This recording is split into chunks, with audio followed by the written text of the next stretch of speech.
Welcome back to tonight's reading of The Wind and the Willows. So cozy up, get comfortable, and let's get into it.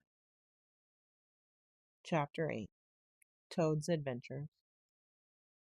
When Toad found himself immured in a dank and noisome dungeon, and knew that all the grim darkness of a medieval fortress lay between him and the outer world of sunshine and well-metalled high roads where he had been so happy, disporting himself as if he had bought up every road in England, he flung himself at full length on the floor and shed bitter tears, and abandoned himself to dark despair. "This is the end of everything," he said. "At least it is the end of the career of Toad, which is the same thing. The popular and handsome Toad, the rich and hospitable Toad, the Toad so free and careless and debonair. How can I hope to ever be set at large again," he said, "who have been imprisoned so justly for stealing so handsome a motor car in such an audacious manner, and for such lurid and imaginative cheek bestowed upon such a number of fat, red-faced policemen?" Here his sobs choked him. "Stupid animal that I was," he said. "Now I must languish in this dungeon till people who are proud to say they knew me have forgotten the very name of Toad. Oh, wise old badger," he said. "Oh, clever, intelligent rat and sensible mole. What sound judgments, what a knowledge of men and matters you possess. Oh, unhappy and forsaken Toad." With lamentations such as these, he passed his days and nights for several weeks, refusing his meals or intermediate light refreshments, though the grim and ancient gaoler, knowing that Toad's pockets were well lined, frequently pointed out that many comforts, and indeed luxuries, could by arrangement be sent in, at a price, from outside. Now the gaoler had a daughter, a pleasant wench and good-hearted, who assisted her father in the lighter duties of his post. She was particularly fond of animals, and besides her canary, whose cage hung on a nail in the massive wall of the keep by day, to the great annoyance of prisoners who relished an after-dinner nap, and was shrouded in an antimacassar on the parlor table at night, she kept several piebald mice and a restless revolving squirrel. This kind-hearted girl, pitying the misery of Toad, said to her father one day, "Father, I can't bear to see that poor beast so unhappy and getting so thin. You let me have the managing of him. You know how fond of animals I am.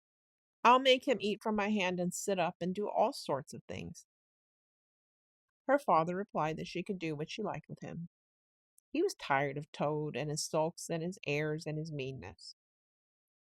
So that day she went on her errand of mercy and knocked at the door of Toad's cell. "Now cheer up, Toad," she said coaxingly on entering, "and sit up and dry your eyes and be a sensible animal. And do try and eat a bit of dinner. See, I've brought you some of mine, hot from the oven." It was bubble and squeak between two plates, and its fragrance filled the narrow cell. The penetrating smell of cabbage reached the nose of Toad as he lay prostrate in his misery on the floor, and gave him the idea for a moment that perhaps life was not such a blank and desperate thing as he had imagined. But still he wailed and kicked with his legs and refused to be comforted. So the wise girl retired for the time, but of course a good deal of the smell of hot cabbage remained behind, as it will do. And Toad, between his sobs, sniffed and reflected, and gradually began to think new and inspiring thoughts, of chivalry and poetry and deeds still to be done, of broad meadows and cattle browsing in them, raked by sun and wind, of kitchen gardens, and straight herb borders and warm snapdragon beset by bees, and of the comforting clink of dishes set down at the table at Toad Hall, and the scrape of chair legs on the floor as every one pulled himself close up to his work. The air of the narrow cell took a rosy tinge. He began to think of his friends and how they would surely be able to do something, of lawyers and how they would have enjoyed his case, and what an ass he had been not to get in a few. And lastly, he thought of his own great cleverness and resource, and all that he was capable of if he only gave his great mind to it, and the cure was almost complete. When the girl returned some hours later, she carried a tray with a cup of fragrant tea steaming on it, and a plate piled up with very hot buttered toast, cut thick, very brown on both sides, with the butter running through the holes in it in great golden drops like honey from the honeycomb. The smell of that buttered toast simply talked to Toad, and with no uncertain voice talked of warm kitchens, of breakfasts on bright frosty mornings, of cozy parlor firesides on winter evenings, when one's ramble was over and slippered feet were propped on the fender, of the purring of contented cats and the twitter of sleepy canaries. Toad sat up on end once more, dried his eyes, sipped his tea, and munched his toast, and soon began talking freely about himself, the house he lived in, and his doings there, and how important he was, and what a lot his friends thought of him. The Gowler's daughter saw that the topic was doing him as much good as the tea, as indeed it was, and encouraged him to go on. "Tell me about Toad Hall," said she. "It sounds beautiful." "Toad Hall," said the Toad proudly, "is an eligible, self-contained gentleman's residence, very unique, dating in part from the 14th century, but replete with every modern convenience, up-to-date sanitation, 5 minutes from church, post office, and golf links, suitable for—" "Bless the animal," said the girl, laughing. "I don't want to take it. Tell me something real about it. But first, wait till I fetch you some more tea and toast." She tripped away and presently returned with a fresh trayful, and Toad, pitching into the toast with avidity, his spirits quite restored to their usual level, told her about the boathouse and the fish pond and the old walled kitchen garden, and about the pigsties and the stables and the pigeon house and the hen house, and about the dairy and the wash house and the china cupboards and the linen presses. She liked that bit especially. And about the banqueting hall and the fun they had there when the other animals were gathered around the table and Toad was at his best, singing songs, telling stories, carrying on generally. Then she wanted to know about his animal friends and was very interested in all that he had to tell her about them and how they lived, and what they did to pass their time. Of course, she did not say she was fond of animals as pets, because she had the sense to see that Toad would be extremely offended. When she said good night, having filled his water jug and shaken up his straw for him, Toad was very much the same sanguine, self-satisfied animal that he had been of old. He sang a little song or two of the sort he used to sing at his dinner parties, curled himself up in the straw, and had an excellent night's rest and the pleasantest of dreams. They had many interesting talks together after that as the dreary days went on, and the Gowler's daughter grew very sorry for Toad and thought it a great shame that a poor little animal should be locked up in prison for what seemed to her a very trivial offense. Toad, of course, in his vanity, thought that her interest in him proceeded from a growing tenderness, and he could not help half regretting that the social gulf between them was so very wide, for she was a comely lass, and evidently admired him very much. One morning the girl was very thoughtful and answered at random, and did not seem to Toad to be paying proper attention to his witty sayings and sparkling comments. "Toad," she said presently, "just listen, please. I have an aunt who is a washerwoman." There," said Toad, graciously and affably. "Never mind. Think no more about it. I have several aunts who ought to be washerwomen." "Do be quiet a minute, Toad," said the girl. "You talk too much.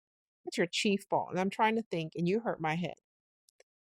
As I said, I have an aunt who is a washerwoman. She does the washing for all the prisoners in this castle.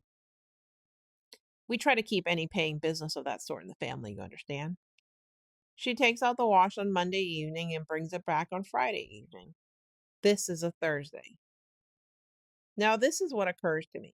You're very rich. At least you're always telling me so. And she's very poor. A few pounds wouldn't make any difference to you, and it would mean a lot to her. Now, I think if she were properly approached, squared, I believe is the word you animals use, you could come to some arrangement by which she would let you have her dress and bonnet and so on, and you could escape from the castle as the official washerwoman. You're very alike in many respects, particularly about the figure. "We're not," said the toad in a huff. "I have a very elegant figure for what I am." "So has my aunt," replied the girl, "for what she is. But have it your own way, you horrid, proud, ungrateful animal, when I'm sorry for you and trying to help you." "Yes, yes, that's all right. Thank you very much indeed," said the toad hurriedly. "But look here, you wouldn't surely have Mr. Toad of Toad Hall going about the country disguised as a washerwoman?" "Then you can stop here as a toad," replied the girl with much spirit. "I suppose you want to go off in a coach and four." Honest Toad was always ready to admit himself in the wrong. "You are a good, kind, clever girl," he said, "and I am indeed a proud and a stupid toad. Introduce me to your worthy aunt if you will be so kind, and I have no doubt that the excellent lady and I will be able to arrange such terms satisfactory to both parties." Next evening the girl ushered her aunt into Toad's cell, bearing his week's washing pinned up in a towel. The old lady had been prepared beforehand for the interview, and the sight of certain gold sovereigns that Toad had thoughtfully placed on the table in full view practically completed the matter and left little further to discuss. In return for his cash, Toad received a cotton print gown, an apron, a shawl, and a rusty black bonnet. The only stipulation the old lady made being that she should be gagged and bound and dumped down in a corner. By this not very convincing artifice, she explained, aided by picturesque fiction which she could supply herself, she hoped to retain her situation, in spite of the suspicious appearance of things. Toad was delighted with the suggestion. It would enable him to leave the prison in some style, and with his reputation for being a desperate and dangerous fellow untarnished. And he readily helped the Gaoler's daughter to make her aunt appear as much as possible the victim of her circumstances over which she had no control. "Now it's your turn, Toad," said the girl. "Take off that coat and waistcoat of yours. You're fat enough as it is." Shaking with laughter, she proceeded to hook and eye him into the cotton print gown, arranged the shawl with a professional fold, and tied the strings of the rusty bonnet under his chin. "You're the very image of her," she giggled. "Only I'm sure you never looked half so respectable in all your life. Now, goodbye, Toad, and good luck. Go straight down the way you came up, and if anyone says anything to you, as they probably will, being but men, you can chaff back a bit, of course. But remember, you're a widow woman, quite alone in the world, with a character to lose." With a quaking heart, but as firm a footstep as he could command, Toad set forth cautiously on what seemed to be a most harebrained and hazardous undertaking. But he was soon agreeably surprised to find how easy everything was made for him, and a little humbled at the thought that both his popularity and the sex that seemed to inspire it were really another. The washerwoman's squat figure and its familiar cotton print seemed a passport for every barred door and grim gateway. Even when he hesitated, certain as to the right turning to take, he found himself helped out of his difficulty by the warder at the next gate, anxious to be off to his tea, summoning him to come along sharp and not keep him waiting there all night. The chaff and the humorous sallies to which he was subjected, and to which, of course, he had to provide prompt and effective reply, formed, indeed, his chief danger. For Toad was an animal with a strong sense of his own dignity, and the chaff was mostly, he thought, poor and clumsy, and the humor of the sallies entirely lacking. However, he kept his temper, though with great difficulty, suited his retorts to his company and his supposed character, and did his best not to overstep the limits of good taste. It seemed hours before he pressed the last courtyard, rejected the pressing invitations from the last guardroom, and dodged the outspread arms of the last warder, pleading with simulating passion for just one farewell embrace. But at last he heard the wicket gate in the great outer door click behind him, felt the fresh air of the outer world upon his anxious brow, and knew that he was free. Dizzy with the easy success of his daring exploit, he walked quickly towards the lights of the town. not knowing in the least what he should do next, only quite certain of one thing, that he must remove himself as quickly as possible from the neighborhood where the lady he was forced to represent was so well known and so popular a character. As he walked along, considering his attention was caught by some red and green lights a little way off to one side of the town, and the sound of the puffing and snorting of engines and the banging of shunted trucks fell in his ear. Aha, he thought, this is a piece of luck.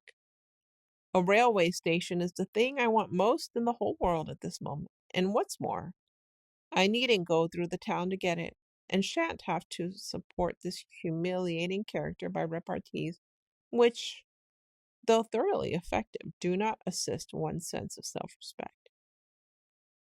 He made his way to the station accordingly, consulted a timetable, and found that a train, bound more or less in the direction of home, was due to start in half an hour.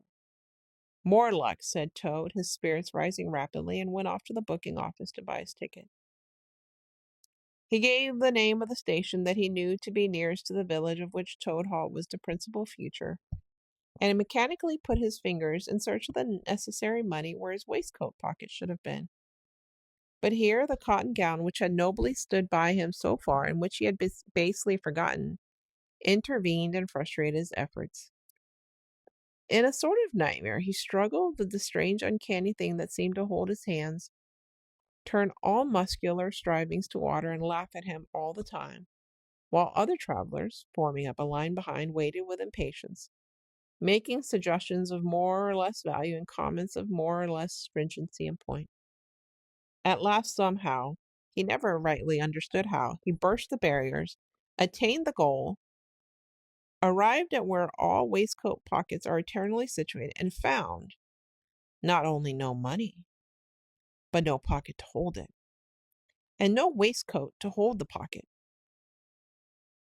To his horror, he recollected that he had left both coat and waistcoat behind him in his cell, and with them his pocketbook, money, keys, watch, matches, pencil case, all that makes life worth living, all that distinguishes the many-pocketed animal, the lord of creation, from the inferior one-pocketed or no-pocketed productions that hop or trip about permissively, unequipped for the real contest.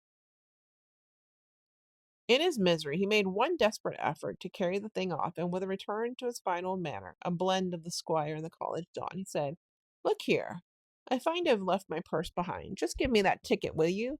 And I'll send the money on tomorrow. I'm well known in these parts." The clerk stared at him in the rusty black bonnet a moment and then laughed. "I should think you were pretty well known in these parts," he said, "if you've tried this game on often.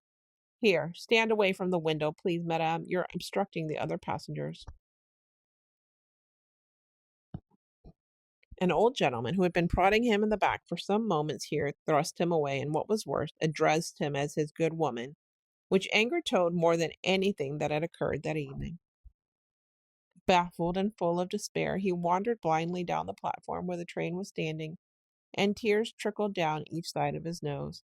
It was hard, he thought, to be within sight of safety and almost of home, and to be balked by the want of a few wretched shillings and by the pettifogging mistrustfulness of paid officials. Very soon his escape would be discovered, the hunt would be up, he would be caught, reviled, loaded with chains, dragged back again to prison, and bread and water and straw. His guards and penalties would be doubled, and oh, what sarcastic remarks the girl would make. What was to be done? He was not swift of foot. His figure was unfortunately recognizable. Could he not squeeze under the seat of a carriage? He had seen this method adopted by schoolboys when the journey money provided by thoughtful parents had been diverted to other and better ends. As he pondered, he found himself opposite the engine, which was being oiled, wiped, and generously caressed by its affectionate driver, a burly man with an oil can in one hand and a lump of cotton waste in the other. "Hello, mother," said the engine driver. "What's the matter? You don't look particularly cheerful." "Oh, sir," said Toad, crying afresh, "I'm a poor, unhappy washerwoman. I've lost all my money and can't pay for a ticket. and I must get home tonight somehow, and whatever am I to do, I don't know. Oh dear, oh dear. That's a bad business indeed, said the engine driver reflectively. Lost your money and can't get home? And got some kids too waiting for you, I dare say. Any amount of them, sobbed Toad, and they'll be hungry and playing with matches and upsetting lamps, the little innocents, and quarreling and going along generally. Oh dear, oh dear.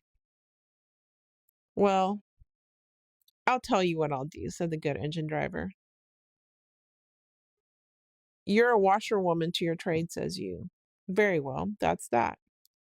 And I'm an engine driver, as you well may see, and there's no denying it's terribly dirty work.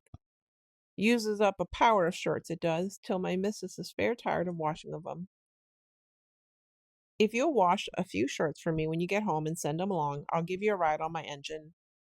It's against the company's regulations, but we're not so very particular in these out-of-the-way parts. The Toad's misery turned into rapture as he eagerly scrambled up into the cab of the engine.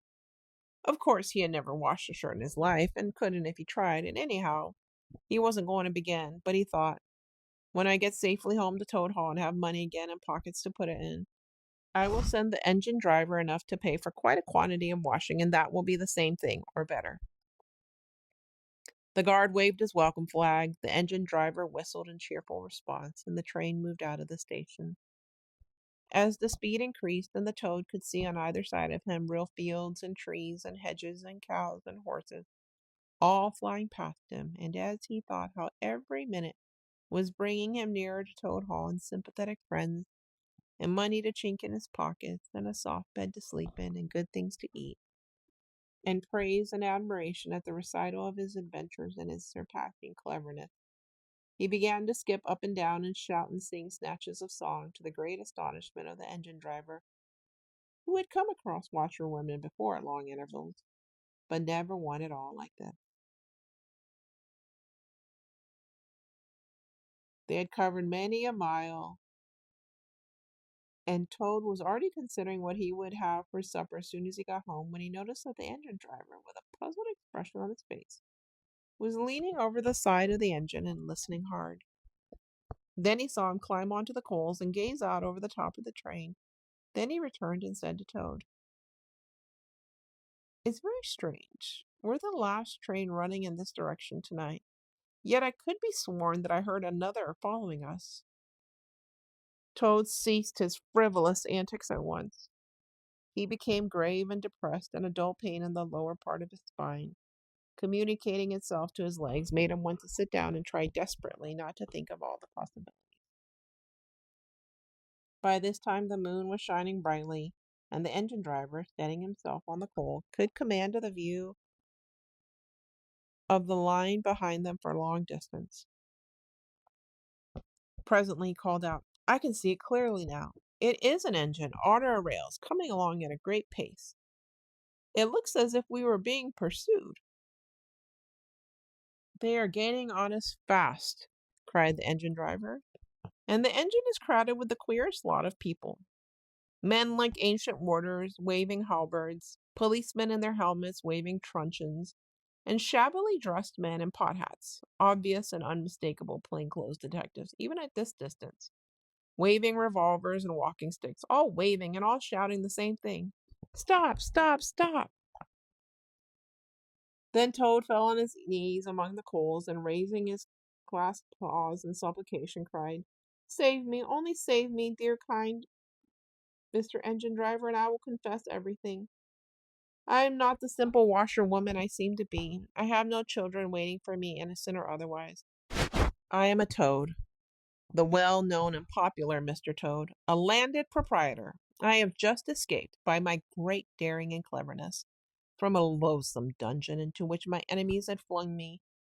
And if those fellows on that engine recapture me, it will be chains and bread and water and straw and misery once more for poor, unhappy, innocent Toad." The engine driver looked down upon him very sternly and said, "Now, tell the truth. What were you put in prison for?" "It was nothing very much," said poor Toad, coloring deeply. "I only borrowed a motor car while the owners were at lunch. They had no need of it at the time. I didn't mean to steal it, really, but people, especially magistrates, take such harsh views of thoughtless and high spirited actions. The engine driver looked very grave and said, I fear that you have been indeed a wicked toad, and by rights I ought to give you up to offended justice. But you are evidently in sore trouble and distress, so I will not desert you. I don't hold with motor cars for one thing, and I don't hold with being ordered about by policemen when I'm on my own engine for another. And the sight of an animal in tears always makes me feel queer and soft hearted. So cheer up, Toad. I'll do my best, and we may beat them yet. They piled on more coals, shoveling furiously. The furnace roared, the sparks flew, the engine leapt and swung, but still their pursuers slowly gained. The engine driver, with a sigh, wiped his brow with a handful of cotton waste and said, I'm afraid it's no good, Toad. You see, they are running light and they have the better engine. There's just one thing left for us to do, and it's your only chance. So attend very carefully to what I tell you. A short way ahead of us is a long tunnel, and on the other side of that tunnel passes through a thick wood. Now, I will put on all the speed I can while we are running through the tunnel, but the other fellows will slow down a bit, naturally, for fear of an accident. When we are through, I will shut off steam and put on brakes as hard as I can. And the moment it's safe to do so, you must jump and hide in the wood before they get through the tunnel and see you. Then I will go full speed again, and they can chase me if they like, for as long as they like and as far as they like. Now mind and be ready to jump when I tell you. They piled on more coals, and the train shot into the tunnel, and the engine rushed and roared and rattled, till at last they shot out at the other end into fresh air and the peaceful moonlight, and saw the wood lying dark and helpful upon either side of the line.